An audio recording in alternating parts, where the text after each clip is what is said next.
From the Library of Congress in Washington, D.C.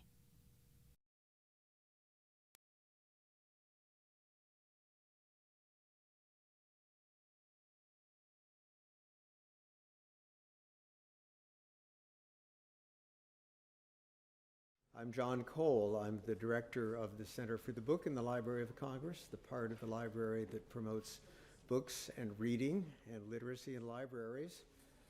It was created by Daniel Borston when he was Librarian of Congress, very much in the outreach mode, feeling that the Library of Congress should do more to reach out in those days to promote books and reading.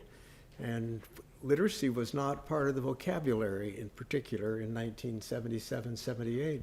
It is now, and it's another area for the Center for the Book and our activities.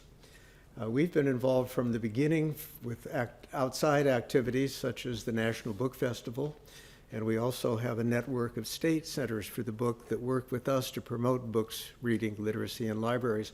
Most of that is really working with writers in the states. And part of the spin-off from that has been state book festivals and regional book festivals, especially since humanities councils have become involved in 10 of the states now as our partners. But here at the Library of Congress, Books and Beyond, there are some seats up front. Please, Carolyn and Tim. The book festival the National Book Festival has really inspired a number of those regional book festivals because of our Pavilion of the States. And with help from IMLS and NEH, and actually NEA, which also sponsors the Pavilion at the Book Festival, we have partnerships with other government organizations, and it's turned out to be a very successful way for the Library of Congress to reach out. Inwardly, this Books and Beyond Noontime series started in 1996, and it has featured books that have been published based on primarily the Library of Congress's collections, but also collections of other organizations, plus topics and people of special interest to the Library of Congress and its programs. And Abby is one of those who is of special interest to us because of her time at the Library of Congress, and we're delighted to have her back. The program will last about an hour. It is being filmed for the Library of Congress's website, but it also will contain a question and answer period, and we'll have the book signing beginning in this room about 1 o'clock. Abby will repeat the questions from the audience, and we would welcome them, and want you to know also that there's a chance you might be part of our webcast, and thank you in advance for your permission if that happens. Abby Smith Rumsey is a writer and a historian who focuses on the creation, preservation, and use of the cultural record in all media. Her specialized interests, and I had to go through and pick a few of them out because there are a lot of them, include digital preservation, the changing roles of libraries and archives in the electronic age, and the effect of new information technologies on perceptions of history and time. Now, a good chunk of Abby's learning experience, for better, and of course, sometimes for not so better, but basically better, has been at the Library of Congress. Way back in the early Billington years, administration, is when the two of us first met. Among other things, she headed several special projects for Dr. Billington, but curated two major exhibitions. One was, I remember well, Treasures of the Library of Congress. The other called on her special knowledge of Russian, called Living Traditions of Russian Faith, Books and Manuscripts of the Old Believers. Abby, being a Russian specialist, she also contributed to the library's historical display, and I remember this very well from Dr. Billington, the historical display of documents, and so does Abby, of classified Soviet archives, revelations of the from the Russian archives. Then, for more than a decade, she worked with NDIP, the library's National Digital Information Infrastructure and Preservation Program. Abby's other contributions since leaving the library include serving on the National Science Foundation's Blue Ribbon Task Force on Sustainable Digital Preservation and Access, where she was the senior writer and editor of the task force's second-year report. She served on the ACLS Commission on Cyber Infrastructure for the Humanities and Social Sciences, and also as Director of Programs at the Council on Library and Information Resources. Abby holds a BA from Radcliffe College and an MA and PhD degrees from Harvard University, where she specialized in early modern Russia and intellectual history. She was a Fulbright Fellow and also taught at Harvard and at Johns Hopkins Universities. Would you help welcome Abby back to the Library of Congress? Abby Smith Rumsey.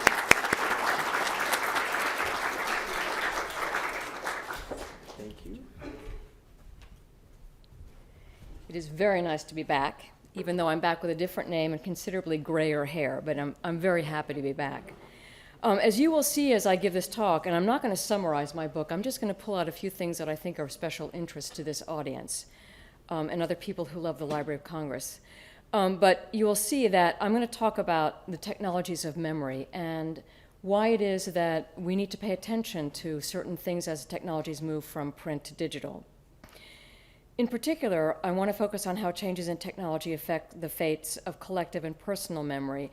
And the research that I did for this book, which included a lot of science, led me to the conclusion that much of what we think of as our personal memory actually is something that resides in our collective memory. We think that the songs of our childhood are in fact ours, our favorites, but it's the culture that provides this kind of richness of experience and allows us to understand the richness of experience of past generations as well.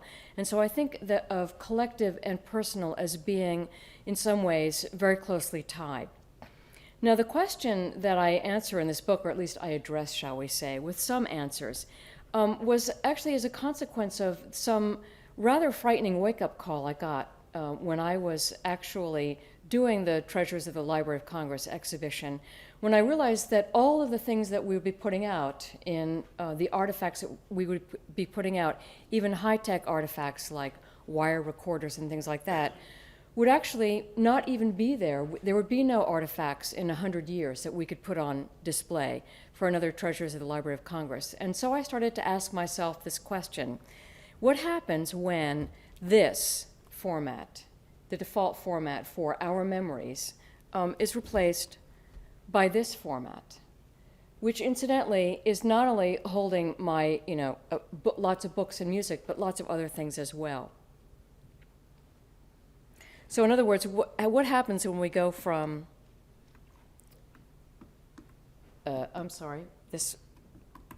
we go. What happens when we go from this vision of accumulation of knowledge to this vision of accumulation of knowledge? Okay, so I make an argument in the book that, as we ask this question, how can technology keep pace with information explosion, that we need to actually rethink and reimagine memory itself. We too often think of it as something that's fixed on artifacts, when in fact it's not. So I want to talk about, and I want to show you, in fact, that data storage is not memory, that forgetting is key to remembering, and that most important of all, memory is not about the past, it is about the future. It is in fact the raw material from which we manufacture what is to come. So if you care about the present and the future, you better be good stewards of the past. Now, I don't think I need to make this argument too strenuously to this audience, but since I live in San Francisco, I have to really drill this point home to people who are busy inventing the future with little knowledge of how much the future is actually just a reiteration and a growth from the past. You would expect that I would find the importance of the past really important because, after all, I'm a historian. But I really believe ardently that the past is important to everybody, especially now that the past will be written in digital code, which can't be read by human beings with eyes. Because, you see, we humans, unlike all other species, all of whom have memory like we do, we have the unique ability to accumulate knowledge over generations. And it's this knowledge, accumulated over thousands of generations, which has made us as a species dominant over this planet. And in fact, through our technologies, we are discovering that we are dangerously dominant. So if we don't understand how to be stewards of that past and of the knowledge of that technology gives us, then in fact, it's probably the future is bleaker than we can imagine. So I think of the importance of learning how to manage memory in the digital age not as a technical issue fundamentally, but as a moral issue, which has to engage every citizen on the planet. Because we have a big problem. The knowledge that resides in these 3 buildings and beyond at the Library of Congress is really at risk of loss, as you know. Aha, it worked. As you recognize this room, it symbolizes everything about what is actually an obsolete system of disseminating information. Because the publishing houses, the movie and recording studios that create and publish, bookstores and theaters that act as points of distribution, libraries, archives, and museums as points of access over multiple generations, they have worked symbiotically and somewhat mysteriously, but always stunningly well to keep the past accessible to the present. But that world always operated in an economy of information scarcity. And I know it sounds ridiculous to say information scarcity in the Library of Congress, which is overwhelmed by physical objects, but compared to the internet, there really is information scarcity. See, the simple cost of producing movies and books and distributing them and preserving them was in a way a built-in filter of quality. It had to be worthy of major corporations investing a lot of money into producing something, and they had a vested interest in preserving these things. It was one of the reasons why they deposited copyright deposits, because they wanted that information to be preserved. So the upfront cost of production always guaranteed some measure of stewardship, even if it wasn't of the highest quality. And then, of course, there were libraries, protected by copyright legislation, to take on long-term stewardship of these things. So the rule of thumb in the analog world has always been put your knowledge into a durable physical object, outsource your memory to durable physical objects. You save the object and you save the knowledge. And it's been that simple, that complicated, but also that simple. But now, in fact, as you know, there's no way that it works with this phone. In a few years, this phone, unless I update it constantly, everything on it, including my personal contact information, will be inaccessible. And furthermore, the people who wrote the code for this, they could open up this machine right now and they wouldn't be able to read it. They wouldn't be able to read anything written in here without more machines. I want to point out, and basically I know this only because I worked at the Library of Congress, and I got to know. Oh, okay, I understand the back button is actually the forward button. That won't happen again. I want to say that in this, one of the things that's hard for people to understand emotionally, among other things, and technically in the digital world, is that in fact machines stand in the way of knowing everything. It encodes all the information, and we need machines to read the information. But I know from my friends in MBRS that in fact it's been that way for a long time. In fact, in audio, it was among the first formats where it was machine inscribed, and you actually had to have a machine to play it back. That was a very important lesson for me, I have to say. So that, in fact, audio recording was invented in 1860, but the man who invented it actually couldn't play back what he had recorded. And it wasn't until just a few years ago when Carl Haber was able to retrieve some of that information through very high technology that he could hear what it was that the Frenchman had recorded. So in a way, since the 1900s, we've always been dependent upon machines for a lot of important information. So I want to address in this talk, first I'll go a little bit talking about the nature of technology as such and how we are to understand a relatively new relationship with technology. Not entirely new, but relatively new. And then I want to pivot and talk about memory, since I want us to re-examine what memory means. So I'll do a little bit of history and a little bit of science, and then I want to pivot from there to talk about some of the challenges that we face, and I would say actually you in particular face, as we move into this new age. So first, I just want to say a few words about technology. Technologies of memory are very old. They are probably the oldest technologies besides tools for cutting up animals that we know. We've actually been using durable objects to remember things for us for a long time. What I'm showing here is an image from 40,000 years ago from a cave near Chauvet, France. a Paleolithic kind of memo to self or a prayer. We really don't know what it means. But we do know that it was created by a human being because, after all, they signed it.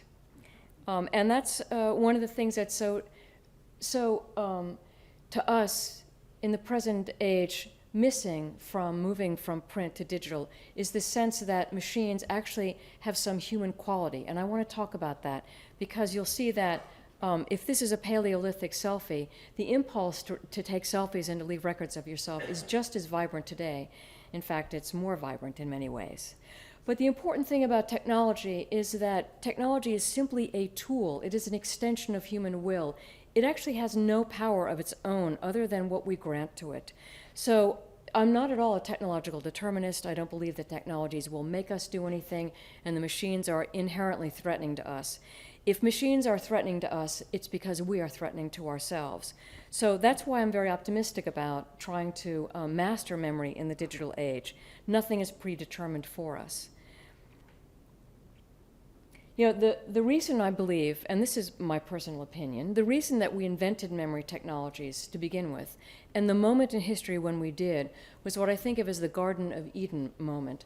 The moment, whenever that was in history, when human beings, and clearly it was Homo sapiens, not just Neanderthals, because they didn't leave records of their thoughts behind, but when human beings finally realized that they were going to die, and not just that other members of their species would die, but that they personally would die. And that at some point, children would grow up knowing that they too were destined to die. And I think it's the reason that we started to invent technologies that essentially cheat death. And I think I think memory technologies are in fact wonderful ways to cheat death, and that drives a lot of their application. Technologies are also always designed to solve a problem, or sometimes to meet a demand, a market demand, for example, and I'll show you some examples of that. But the thing about clever human beings inventing tools is we solve one problem and we create three that we would never have anticipated. And we know when a technology is truly successful because then it gets used for many things that the inventors would never have anticipated. And we fall into this sort of dizzying vertigo of lots of uses of the technology no one had anticipated. And this is what I call the Havoc phase of technology adoption. And you know a technology is really successful when it wreaks extraordinary havoc in the first couple of generations. So judging by that, I would say that print was a hugely successful technology because it created huge havoc after its invention. And certainly digital technology is also dismayingly successful, and it's in a dismayingly widespread havoc phase. So the signs of havoc phase, and we can talk about this if you want, is always a certain amount of infatuation with the new technology, infatuation with the technology for its own sake, a lot of fear about the technology, a lot of inadvertent information inflation. So we actually start using the technology to start creating a lot of information that then we don't know what to do with. That's the inflation phase.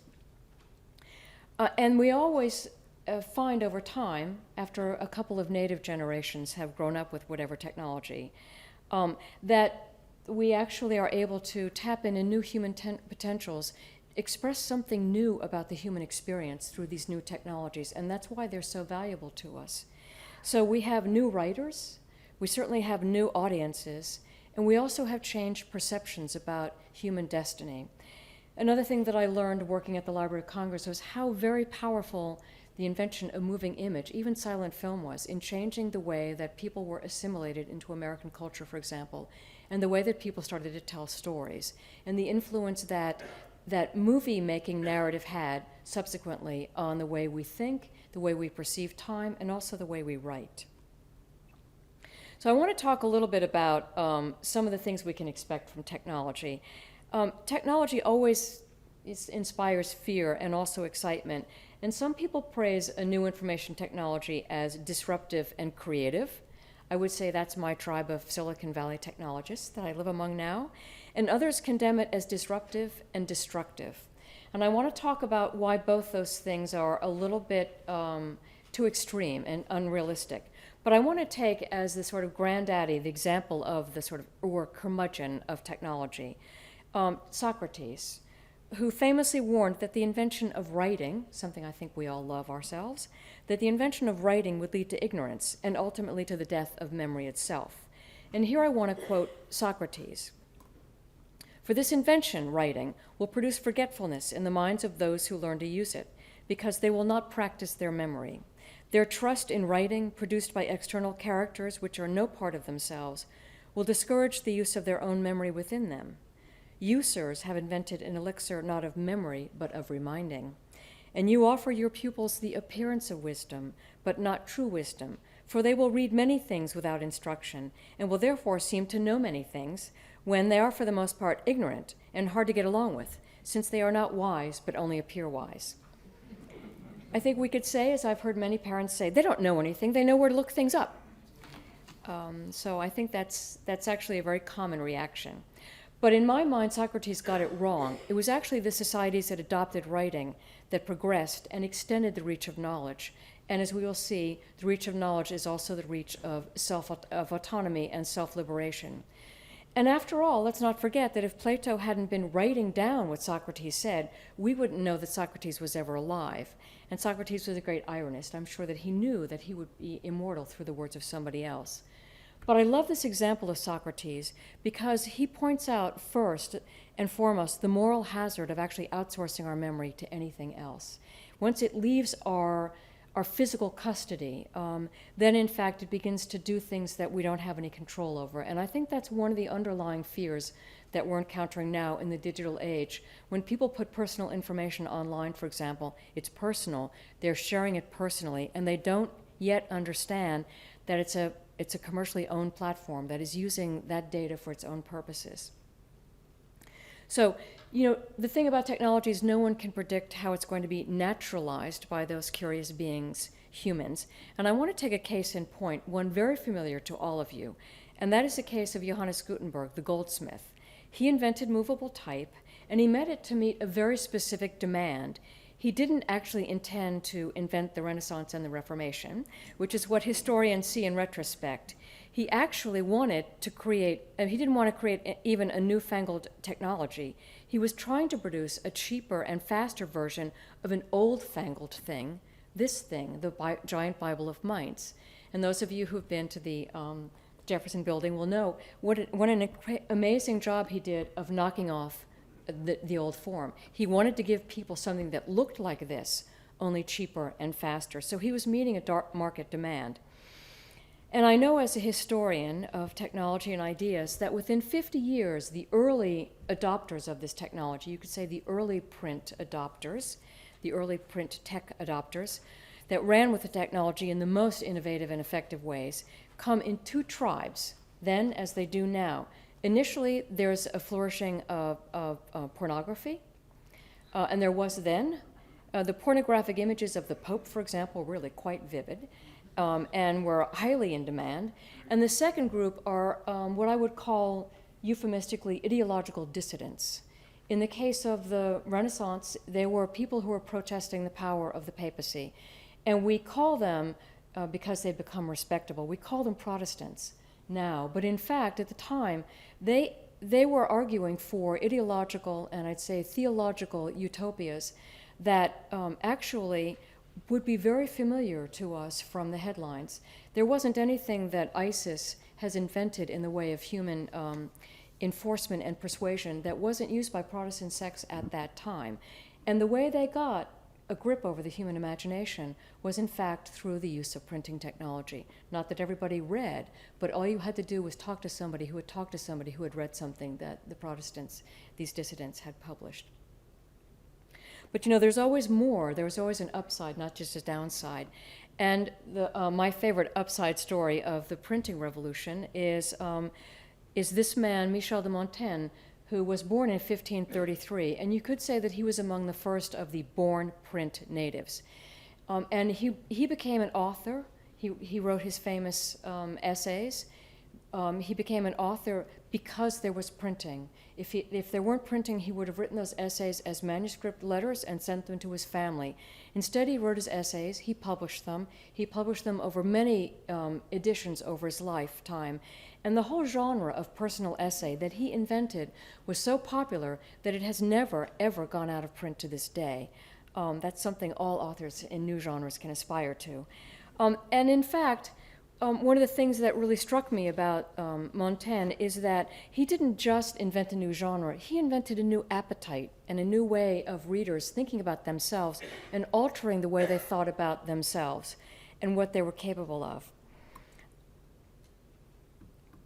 I want to move quickly, we're just going to jump over a few centuries, and talk about our very dear friend and benefactor, sort of the patron saint of libraries in this country, Thomas Jefferson, because by the time of the Enlightenment in the 18th century, knowledge itself, the thing that was passed down through books and other forms, was redefined not as something that was self-reflective, where we could learn about ourselves and learn about God, but it was also a political agent. It was a way of changing the world. And I think because we've grown up, in the legacy of Thomas Jefferson, we fail to understand how enormously radical that was at the time. The idea that knowledge itself was an agent of progress. I mean, it was a very irreligious idea in many ways, the idea that you wanted to change the world, not to know the world. But it was widespread and has taken over, I think, with the spread of Western thought and Western information technologies. It's widely acknowledged now that the world is something that we can change through information. The other thing that we do know about what happened with the Enlightenment view of knowledge is that it imposed entirely new responsibilities on the government to provide access to information to its citizens.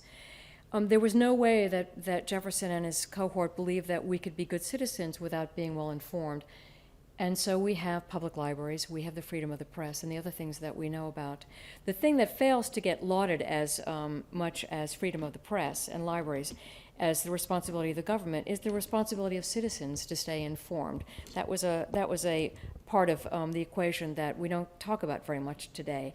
But it is, in fact, the vision behind the people who invented the internet, and certainly the people who put together Google. I mean, they wanted to organize the world's knowledge so that people could have access to it and make it easy to find. Things haven't turned out exactly the way they planned, but that's just in the nature of things. I want to talk briefly about this boom. This is a reading room, one of the earliest reading rooms of the 19th century in Paris, Saint-Geneviève. It was built in 1838. And you can see that it really embodies very revolutionary ideas of access to information. Before this, there was no student reading room at the university. They used to have to take books back to their garrets. But now he built this large reading room, and because he used this incredibly new technology called cast iron, he was able to elevate the ceiling and put a lot of glass in. And he used a lot less wood, and so it was another way of protecting the books from fire, he thought. So the thing about the technology is that it always spurs other innovations and ways of iterating out the thoughts that knowledge embodies. I want to say that it was in the 19th century and the radical growth of knowledge with the understanding that we could understand the world and change the world by learning more, that we saw what I think of as the root of today's information inflation, because I really believe that it began in the 1800s. It did not begin just a couple of decades ago. That was a difference in scale, I think, and in format. Because by the time 1838, 1840, 1850, when we were starting to build libraries on the scale that we saw, this ordering of knowledge, this is Thomas Jefferson's catalog, of course, organizing knowledge into memory, reason, and imagination. This was already obsolete. There was no way that you could organize all of the world's knowledge this way, according to these faculties of the mind. We started to develop a demand for what turned out to be the LC classification system, when you actually started to classify information according to what it described in the world. Also, a completely radical idea that would never have occurred to anybody in the 18th century. So I just want to say, before passing on and pivoting to memory, that in sum, the real benefits of memory technologies, innovation in memory technologies, become clear only when infrastructures begin to catch up with the innovations in order to order it, to provide access to it, and to provide long-term stewardship, and enter into what is, in effect, the post-Havoc phase. I don't know how long we will be in the Havoc phase.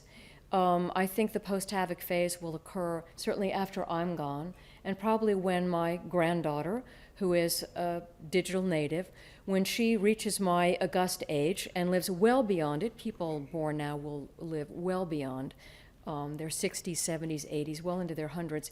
And they will actually be in a position that most of us are in, where we look back retrospectively and try to make sense out of our lives.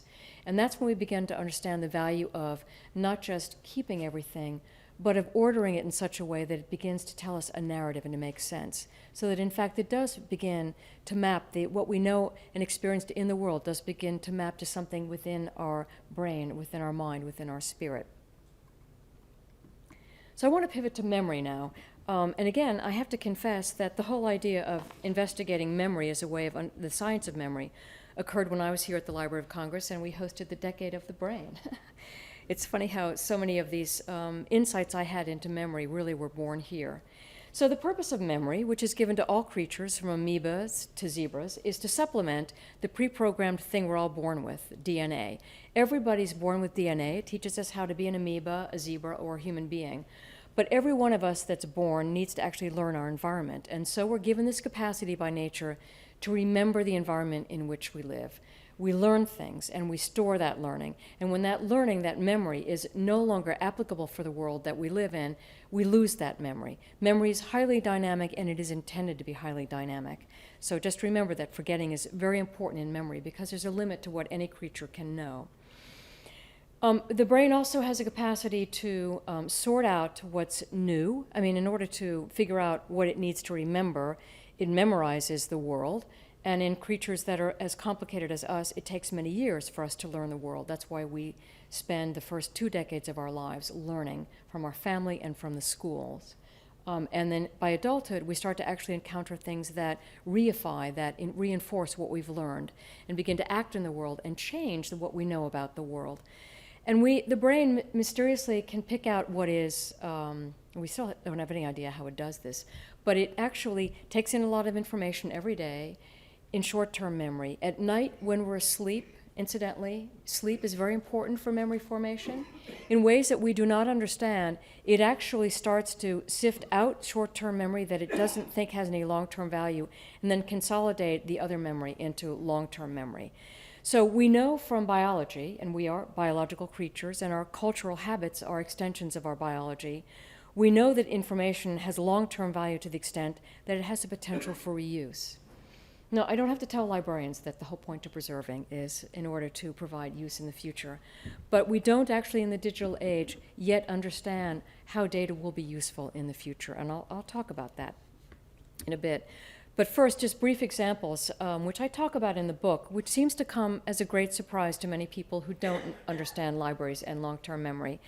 The first is that bad things happen when we don't save long-term memories. And I give an example of a writer, Iris Murdoch, this is Iris Murdoch, who was a prolific writer and philosopher, and late in life succumbed to Alzheimer's. And I think this picture was taken when she first began to succumb to Alzheimer's before she was diagnosed. Her husband, John Bailey, a great writer, wrote a very moving memoir about what it was like to lose Iris to this disease. When she lost her personality, it wasn't just her memory. She lost her quirky personality, her sense of humor, and most important, I think, her imagination. Because she had no memories and she lost any understanding of how the world worked, she could not imagine anything. And you see this among Alzheimer's patients. They get up in the morning and they don't know what they're supposed to do. It isn't just that they don't know where they are, and that also happens with the deterioration of the hippocampus in the disease, but they actually have no ability to imagine their future, because imagination is nothing but memory in the future tense. Memory is not about the past, it is about the future, and the only reason we have a future as humans is because we have enough of the past to be able to project into the future, long-term into the future, and to do conjectural thinking and solving problems. So, I want to talk about the second disorder, which I think will ring home to many people who are worried about digital memory.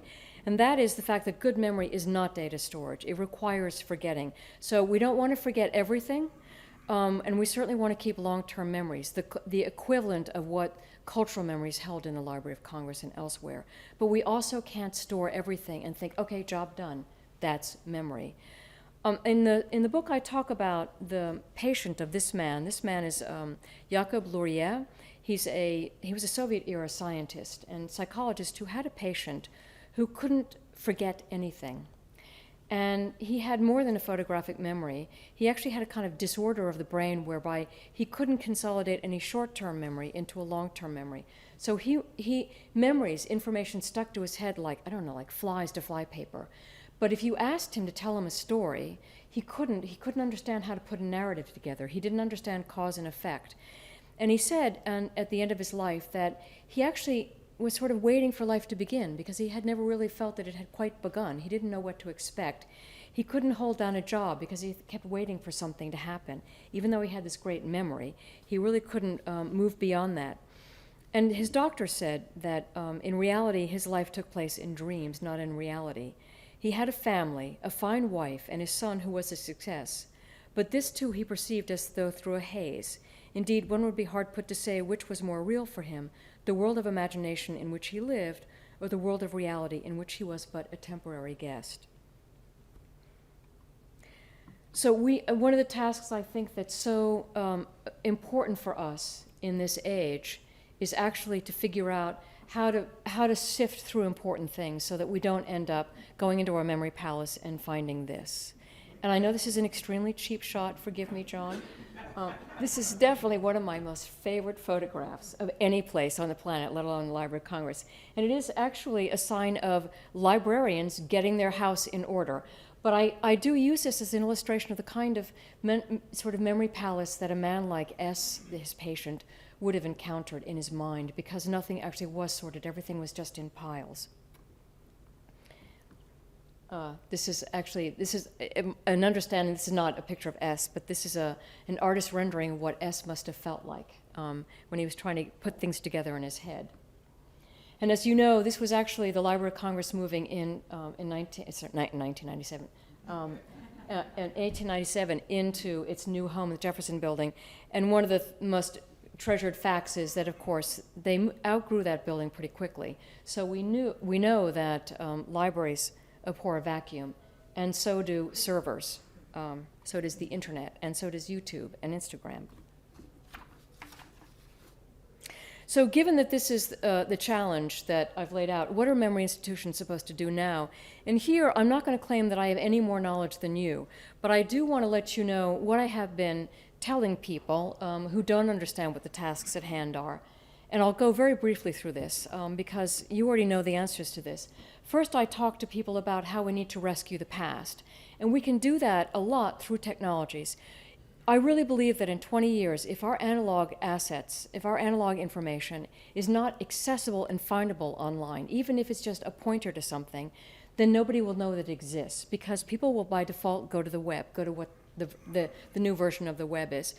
And I show here a picture of Carl Haber, someone that the Library of Congress has actually supported a great deal in his work. He's a nuclear experimental physicist, developed an imaging technology for the Large Hadron Collider. He's a kind of neighbor of mine in Berkeley. He works at the Lawrence Berkeley Laboratory and at CERN in Switzerland. And he said that he figured out that his imaging technology, which goes down to the kind that can image a Higgs boson when they actually catch one, was also good for imaging deteriorated audio formats, turning them into 2 and 3D images. So you can actually take a picture of a broken platter and turn it into a digital file and play it back. So we can actually use machines not just to digitize, but to capture information which we can't play back.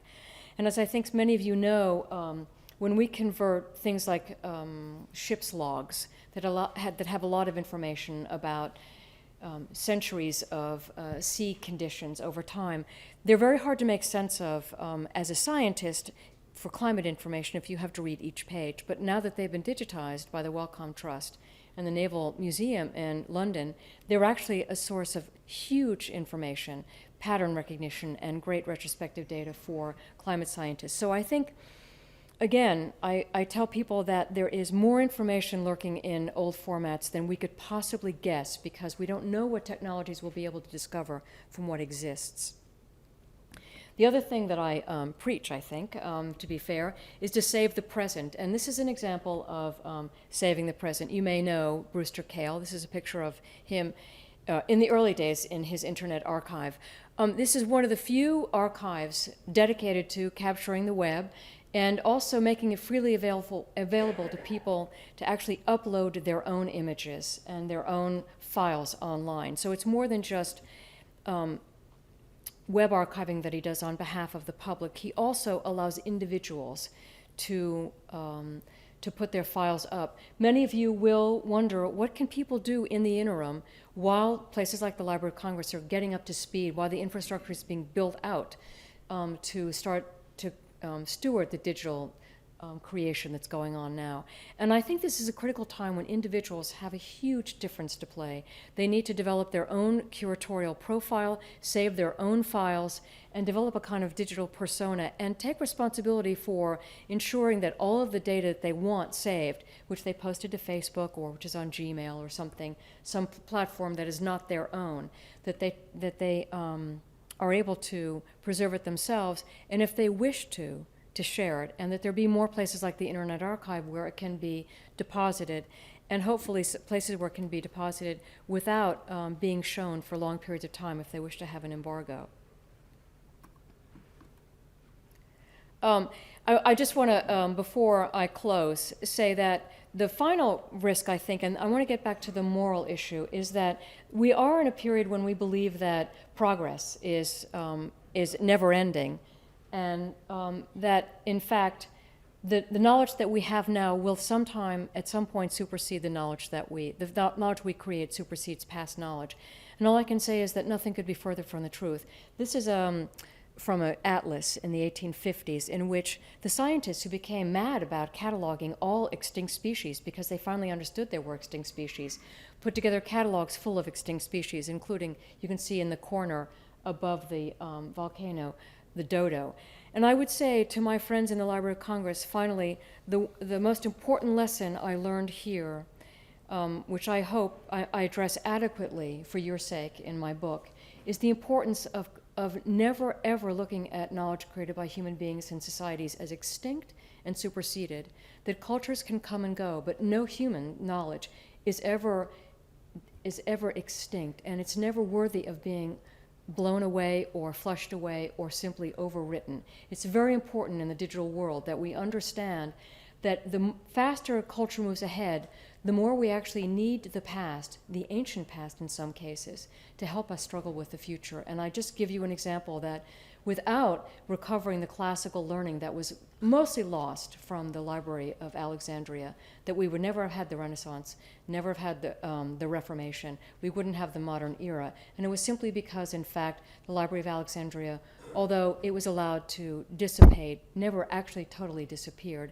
And so I think with that note, I'll say that in my mind, there are no institutions more important in this age than not just libraries, but specifically the Library of Congress, which I think needs to, in fact, re-examine and redefine its role in the digital world, but I think will be far more significant as everybody makes this struggle with dealing with digital memory personal, and will look here first for some guidance in how to think about it, not just in policy issues, but also personally.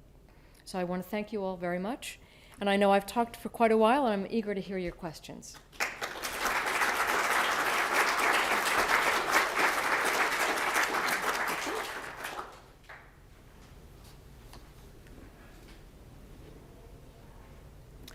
Yes, there's a question in the back, Gail. Mm-hmm. Do you want to say anything about a role that copyright could play in assisting the preservation of cultural heritage?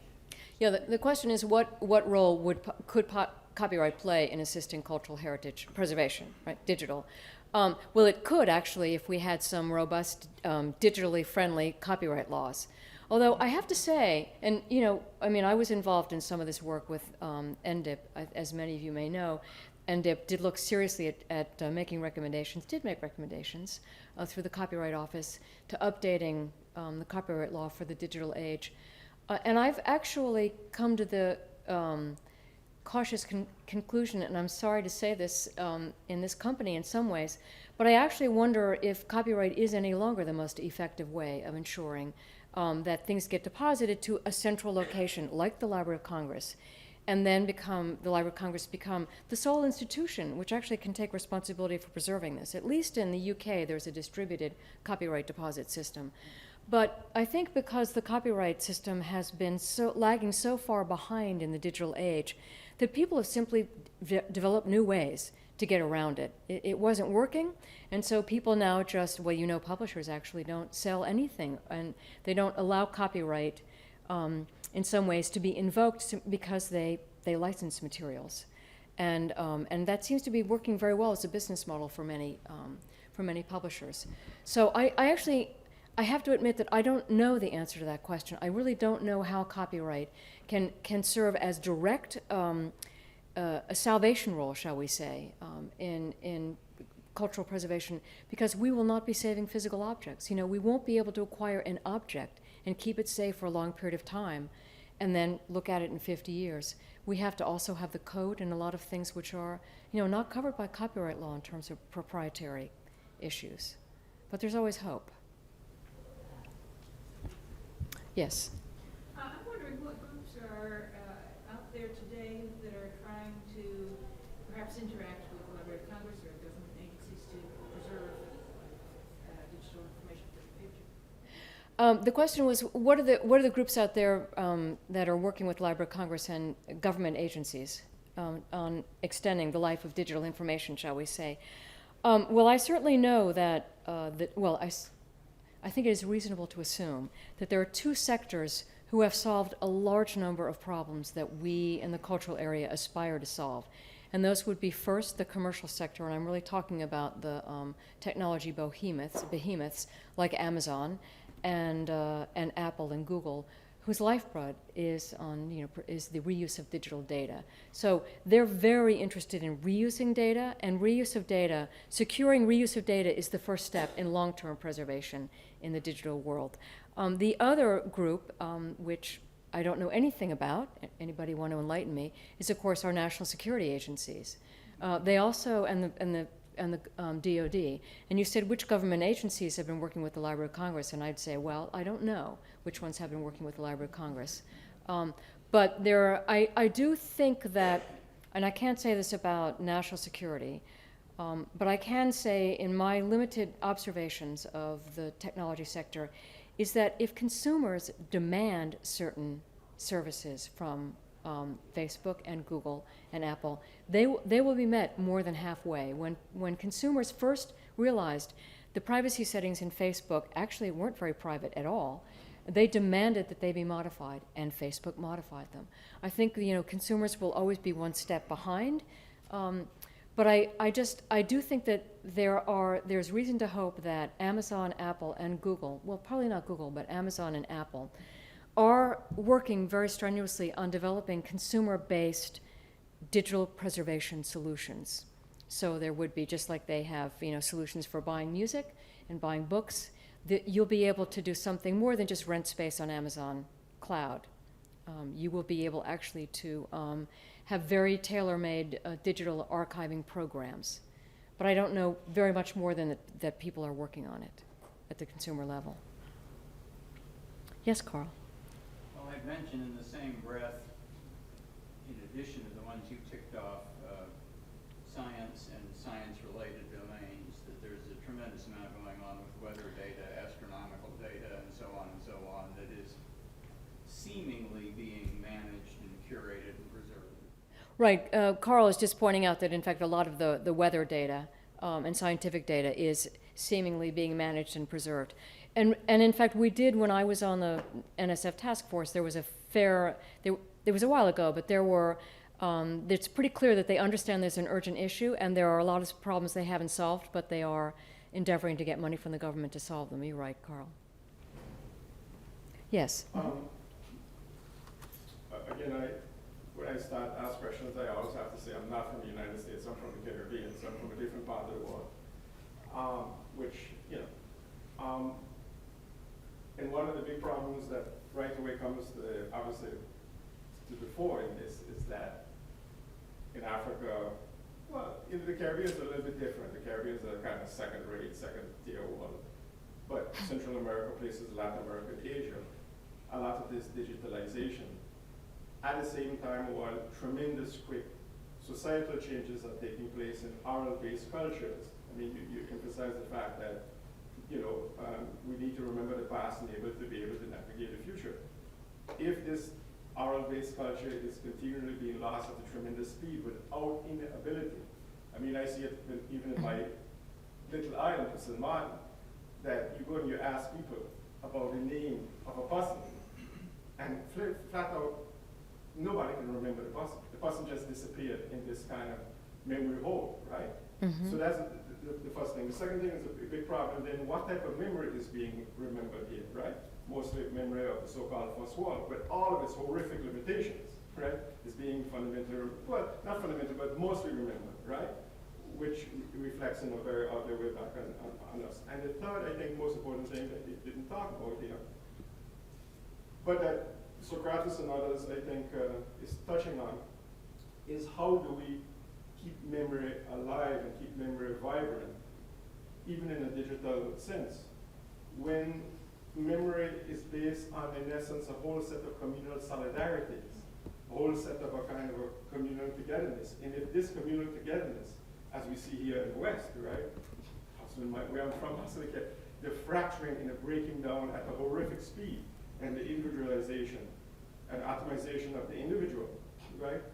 How does this play a role in this entire equation that we're talking about? Because I think it complicates it in a very, very, very complicated. Yeah, you're right. And let me just summarize, if I might, certainly 2 points that I can address. One I'm not sure I can address. The first is about the loss of oral culture and what happens to that in the digital age. And I might say oral culture has been lost in the print age, too. And the second is, how do we actually think about a collective memory? Is that what you're saying? Because of the atomization of society as such. And it's very interesting to me because when I actually gave a talk at Google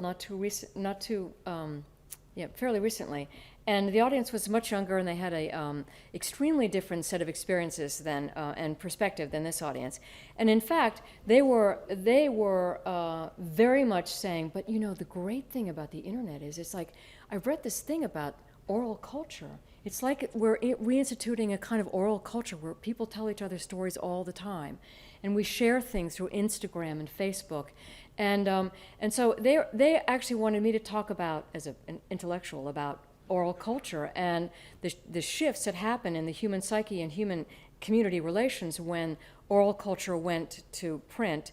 And so now they're saying, but what if print's actually going to something oral? Because the digital is ephemeral the way oral is, and it's filtered the way that oral is. So I've been thinking a lot about that, and I think there's a lot to it. And the second thing is, I would argue that whenever the world falls apart, the world also comes together. I mean, I think the world as we now know it is fracturing, but that doesn't mean that it's going to remain fractured, that it's simply realigning itself in the way that libraries are redefining themselves, that in fact, the urge for community has actually been accelerated, and the ability to build communities has been rapidly accelerated through these communication technologies. I mean, I call them memory technologies because I'm interested in recorded history.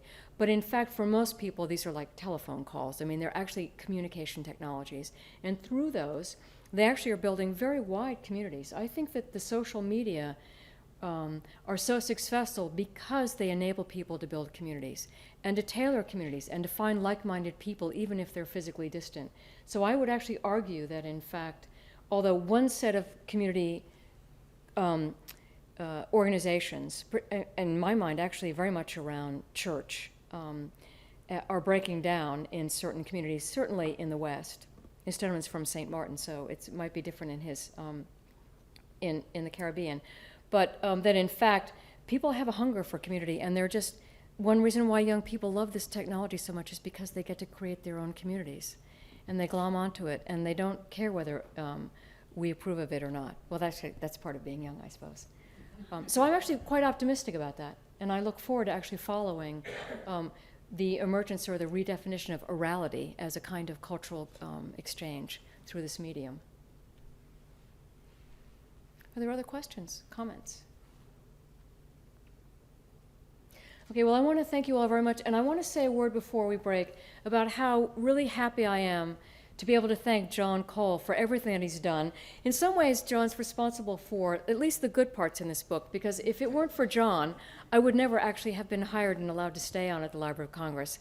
And John was someone who kept me at the library stubbornly, contract after contract, until I landed a position here. And so I want to thank you personally and deeply, John, for all that you've done for me. Thank you all for coming.